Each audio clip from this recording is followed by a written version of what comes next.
발표와 토론. 이번 시간에는 토론의 실제에 대해 학습하겠습니다.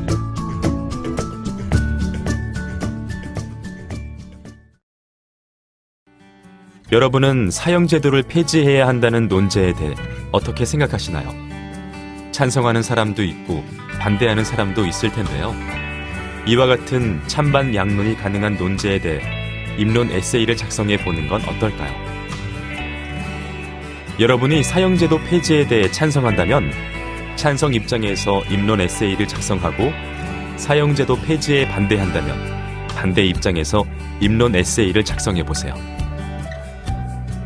그리고 에세이를 작성하는 과정에서 쟁점이 어떻게 제시되었는지를 살펴본 후 토론의 유형과 유의점, 실제 과정에 대해 알아보도록 하겠습니다.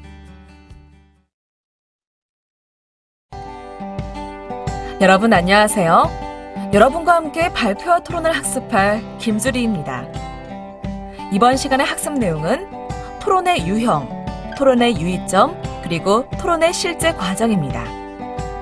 여러분은 이번 학습을 마치고 나면 토론의 유형에 대해 설명할 수 있고 토론의 유의점에 대해 설명할 수 있을 뿐만 아니라 토론의 실제 과정에 대해 알고 토론을 수행할 수 있게 될 것입니다. 그럼 지금부터 학습을 시작하도록 하겠습니다.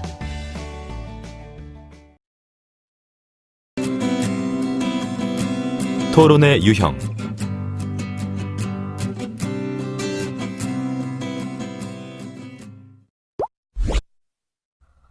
그럼 지금부터 토론의 유형에 대해 살펴보겠습니다.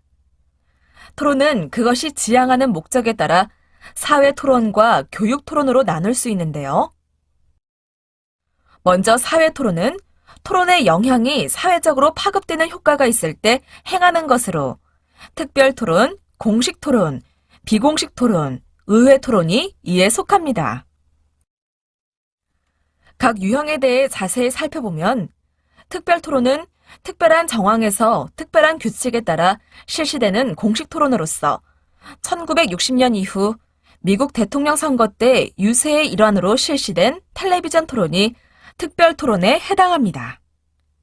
그리고 공식 토론은 규칙과 같은 격식을 갖추고 이루어지는 토론으로서 그 예로 법정 토론이 있으며 비공식 토론은 규칙 따위의 격식을 갖추지 않고 일반 사회와 방송 매체에서 이루어지는 토론을 말합니다. 마지막으로 의회 토론은 의회의 의사 진행 규칙에 따라 행하는 토론으로서 의안 또는 동의에 대한 가결, 수정, 부결 등을 목적으로 실시하는 토론입니다.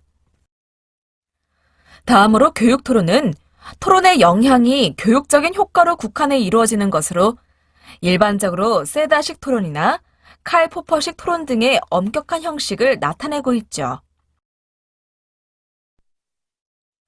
토론의 유형은 토론 내용의 상이성, 효용성에 따른 유형에 따라 정책 토론과 비정책 토론으로 구분할 수 있는데요.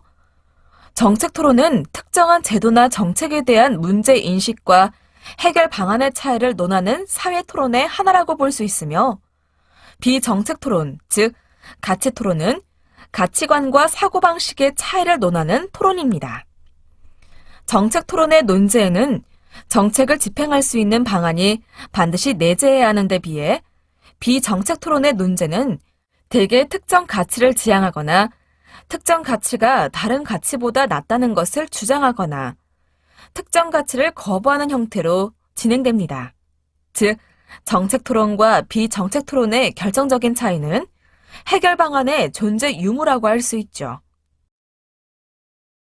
돌발 퀴즈. 문제를 읽고 O 또는 X를 클릭해 주세요.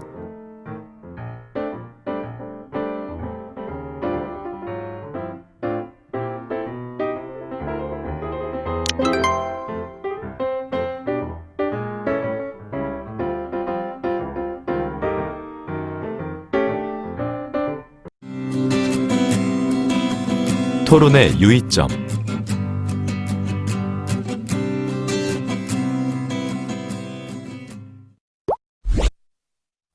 이번에는 토론의 유의점에 대해 살펴보겠습니다. 먼저 토론자의 발언 기준에는 어떤 것이 있을까요? 구체적인 토론 과정에서 토론자는 다음과 같은 기준에 따라 발언하는 것이 좋은데요. 첫째, 자기 주장을 명확히 말하고, 둘째, 상대방 주장의 논거를 일단 인정하고 상대방의 표현 그대로 반복 인용해서 자신이 이해하는 것과 일치하는지 확인합니다. 그리고 셋째, 자기 주장의 논거가 상대방의 것보다 훨씬 가치가 있고 믿을 만한 것임을 간결하게 역설하며, 넷째, 상대방 주장의 근거를 여러 각도에서 분석한 후 명백한 이유를 들어 논리적 모순을 지적합니다. 뿐만 아니라 다섯째, 자기 주장의 요점을 반복해서 말하고, 여섯째, 필요한 경우 상대를 납득시켜 자기 주장에 동조하게 하고 특정 행동을 하게 합니다. 또한 바람직한 토론을 위한 평가 기준도 기억하는 것이 좋은데요. 실제 토론 과정에서는 찬성과 반대 양론의 발언이 모두 끝난 후 심사위원과 청중에 의해 토론의 평가가 이루어지게 됩니다. 토론에서 이기기 위해서는 주장의 논리적 측면 못지않게 정서적인 측면이 중요하게 작동하는데요. 각 팀의 설득 대상은 상대 토론자가 아니라 심사위원 및 청중입니다. 이 점에서 토론은 논리와 수사를 동원한 설득의 게임이라고 할 수 있죠. 그리고 구체적인 토론 과정에서는 청중의 감성을 움직이는 여러 가지 수사학이 사용되는데요. 흔히 오류로 지적되는 피장파장 기법이나 정황의 호소, 복합 질문, 강조, 그리고 내가 이런 말을 하고 싶지는 않지만 과 같은 여건법 등이 효율적으로 사용될 때, 즉 상대가 반박할 수 없을 정도로 사용될 때 토론자는 청중의 감성을 동원해 토론에서 승리할 수 있는 여건을 만들게 되는 것입니다. 토론의 평가 기준에는 다음과 같은 것들이 있는데요.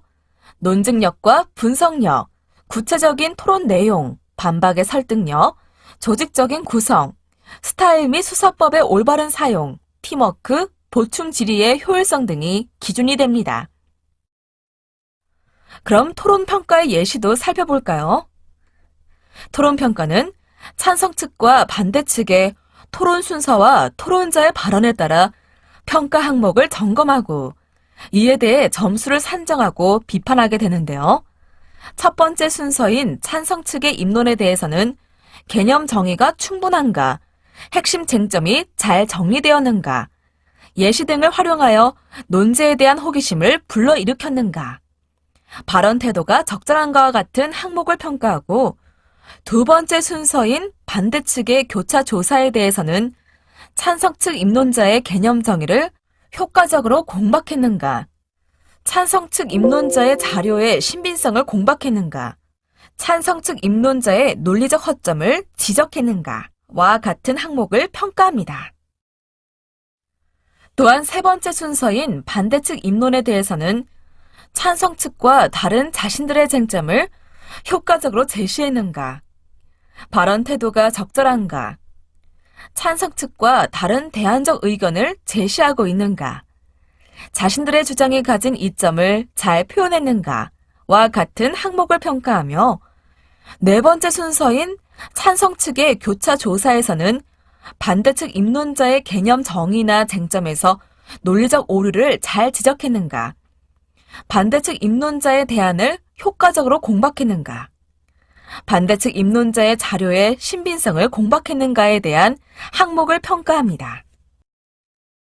뿐만 아니라 다섯 번째 순서인 찬성 측의 반박에 대해서는 교차 조사한 내용을 바탕으로 찬성 측의 입론을 발전시키고 있는가, 발언 태도가 적절한가에 대해 평가하며, 여섯 번째 순서인 반대 측의 교차 조사에 대해서는 찬성 측의 반박 내용에서 논리적 허점을 잘 지적했는가, 반대 측의 입론을 발전시킬 수 있는 거점을 마련했는가와 같은 항목을 평가합니다. 그렇다면 일곱 번째 순서인 반대 측의 반박에 대해서는 어떤 항목을 평가할까요? 반대 측의 반박에 대해서는 교차 조사한 내용을 바탕으로 찬성 측의 입론을 발전시키고 있는가, 발언 태도가 적절한가에 대해 평가하고, 여덟 번째 순서인 찬성 측의 교차 조사에 대해서는 반대 측의 반박 내용에서 논리적 허점을 잘 지적했는가, 반대 측의 반박에서 새로 제시된 내용을 효과적으로 공박했는가에 대한 것을 평가합니다. 이와 같은 과정 이후에는 양측의 최종 발언이 이어지는데요. 9번째 순서인 찬성 측의 최종 발언에 대해서는 교차 조사의 내용을 바탕으로 상대의 주장을 효과적으로 반박했는가, 토론의 진행 과정을 바탕으로 찬성 측 입론을 잘 보완해 제시하고 있는가, 발언 태도가 적절하며 효과적인가에 대해 평가하며 마지막 10번째 순서인 반대 측의 최종 발언에 대해서는 상대의 최종 발언에 효과적으로 대응하고 있는가, 토론의 진행 과정을 바탕으로 반대 측 입론을 잘 보완해 제시하고 있는가, 발언 태도가 적절하며 효과적인가에 대한 항목을 평가합니다. 이러한 토론 과정에서는 교차 조사가 매우 중요한데요. 그 이유 중 하나는 질문은 논쟁을 제압하기 때문입니다. 질문을 하는 사람은 자신이 원하는 방향으로 논쟁을 이끌어갈 수 있는데요. 이때 질문은 질문하는 사람이 모르는 사실을 알아내기 위한 질문이 아니라 그 답을 잘 알고 있으면서도 상대를 공격하기 위해 하는 질문을 말합니다. 그렇기 때문에 논쟁에서는 질문하는 사람이 대답하는 사람보다 훨씬 유리한 입장에 설 수 있는 것이죠. 질문을 하는 사람은 자신에게 유리하고 상대방에게는 불리한 말을 선택해 질문을 만들어야 하며 그 질문으로 우위를 차지해야 합니다. 또한 상대방의 질문을 퇴치하는 것도 중요한데요. 러스 매너는 질문에 대응하는 단어에는 대답 말고도 항변이 있다고 말했습니다. 대답이 예나 아니오로 답변해야 하는 양자택일의 폐쇄형 질문이라면 항변은 그 질문의 타당성이나 질문하는 행위의 옳고 그름을 문제 삼게 되죠. 상대방의 말에 드러나는 허위를 지적하는 것은 논쟁에서 이길 수 있는 가장 효과적인 방법인데요. 따라서 상대방이 궤변을 사용하거나 혹은 그럴 생각은 아니었지만 무언가 논리적인 허위를 범했다면 그것을 절호의 기회로 삼아야 합니다. 특히 상대방이 오류를 범하게 된 이유를 정확하게 분석하고 나아가 그 오류의 형식을 전문 용어로 지적할 수 있다면 그것은 상대에게 치명타가 되는 것이죠. 토론의 실제 과정.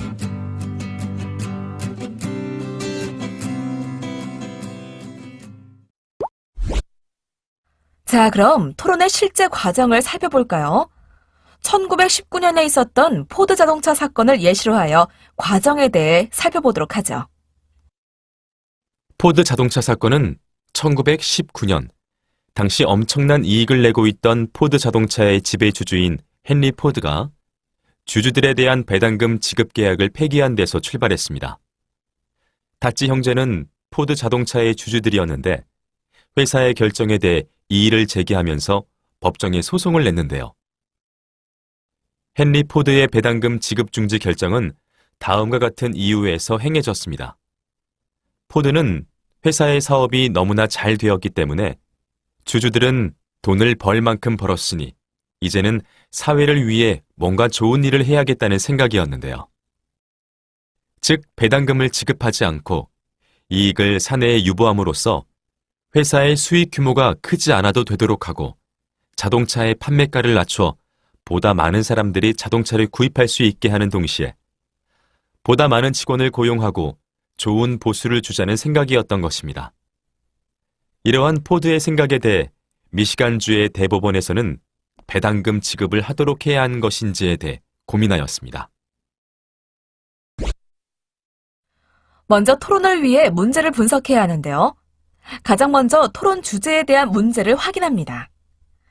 포드 자동차 사건에서는 충분한 배당금을 지급한 상황에서 이윤을 또 배당금 형태로 주주들에게 지급해야 하는가의 문제와 이윤을 판매가 인하와 직원 고용, 임금 인상 등의 사회 이익으로 환원해야 하는가의 문제가 대립하고 있죠. 그리고 난 후에는 개념을 분석해야 하는데요. 기업과 주주, 사회 환원 등의 개념을 분석해야 합니다. 즉, 영리기업의 개념과 설립 목적이 무엇인지, 주식회사의 주주가 갖는 권리와 의무에는 어떤 것이 있는지, 그리고 영리기업이 사회에 갖는 의무는 무엇인지, 그리고 투자와 이윤의 관계는 무엇인지에 대해 분석해야 하죠. 개념을 정의하였다면 관점을 지정해야 하는데요. 찬성 측은 기업의 사회 기여는 어디까지나 이윤의 추구 과정 속에서 이루어져야 한다. 부의 정당한 추구는 바람직한 것이다 라는 관점을 취할 것이고, 반대측은 경제 행위가 가진 자의 부만을 위한다면 안정된 사회를 구성하고 유지할 수 없다. 부의 추구는 평등을 전제로 할 때에만 정당하다라는 관점을 취하게 될 것입니다. 자, 관점도 지정을 하였다면 쟁점을 분석해야 하는데요. 이 주제에 대해서는 충분한 이윤 획득의 기준이 무엇인지, 사장이 이윤의 배당과 투자를 마음대로 결정할 수 있는 것인지, 그리고 가격 인하와 직원 고용 및 임금 인상은 차후의 이윤 확대로 이어질 수 있는지, 사회 환원이 기업의 본래 목적에 얼마나 긍정적으로 작용하는지에 대해 분석할 수 있습니다. 그리고 문제 분석 과정의 마지막 단계는 함축과 귀결의 고려입니다. 양측의 생각과 결론을 고려해야 한다는 것인데요. 이에 대해 찬성 측은 배당금 지급이 이루어지지 않으면 주주들이 이탈할 수 있는 우려가 있고, 주주들의 의사를 무시한 경영은 비합리적인 기업 구조로 굳어질 수 있다는 결론을 내릴 수 있을 것입니다. 반면 반대 측은 상품을 구매함에 있어 그 기업이 가진 이미지도 중요한 역할을 하며, 투자는 궁극적으로 미래의 이윤으로 이어진다는 결론을 내릴 수 있겠죠. 그렇다면 문제 해결의 글쓰기에 대해서도 살펴볼까요? 먼저 주주들에게 배당금을 지급해야 한다고 주장하는 찬성 측의 경우, 왜라는 논거에는 기업은 영리 추구를 목적으로 한다. 주주들의 뜻이 반영되지 않은 경영은 정당하지 않다. 내일의 불확실한 이윤 때문에 오늘의 확실한 이윤을 포기할 수 없다라는 주장을 내세울 수 있습니다.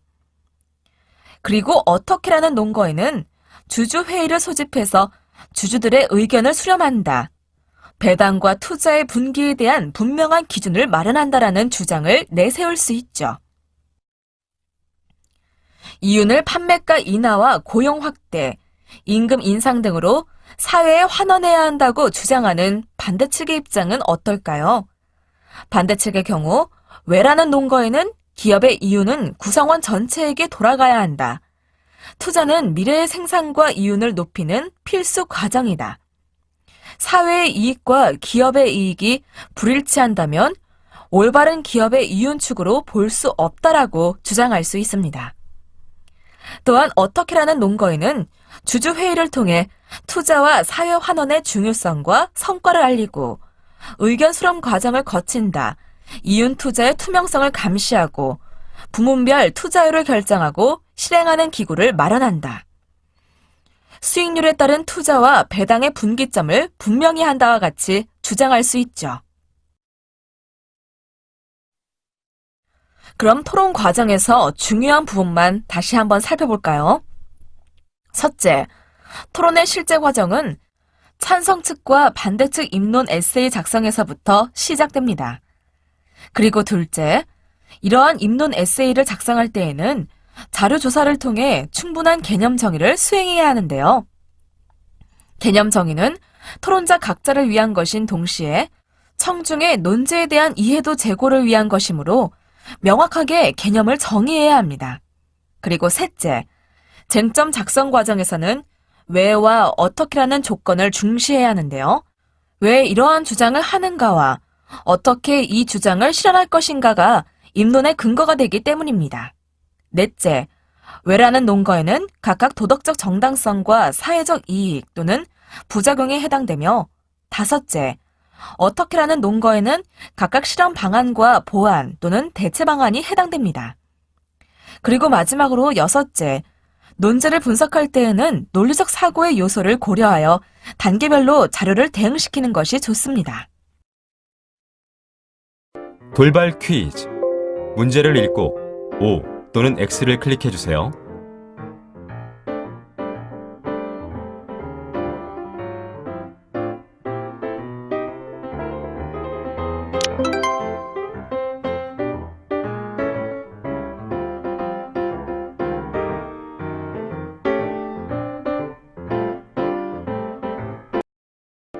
지금까지 학습한 내용을 퀴즈를 통해 확인해 보겠습니다. 시작 버튼을 클릭하세요.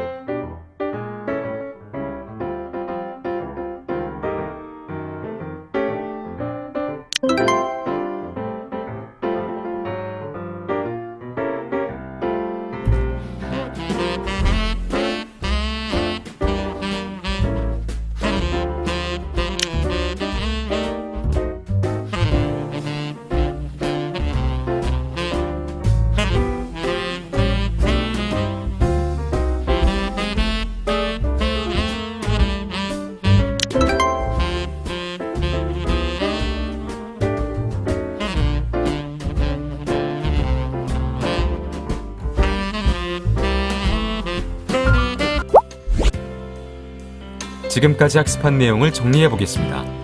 학습을 상기하면서 내용을 확인해 보세요.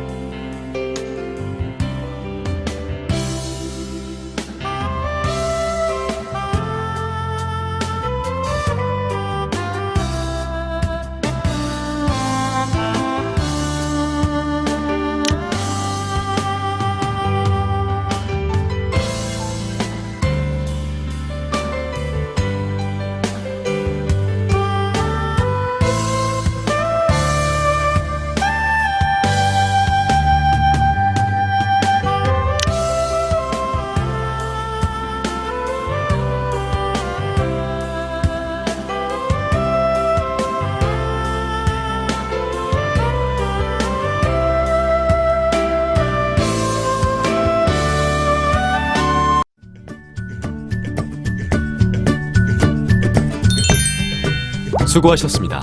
이것으로 토론의 실제에 대한 학습을 마치겠습니다. 다음 시간에는 프레젠테이션의 개념과 특징에 대해 학습하겠습니다.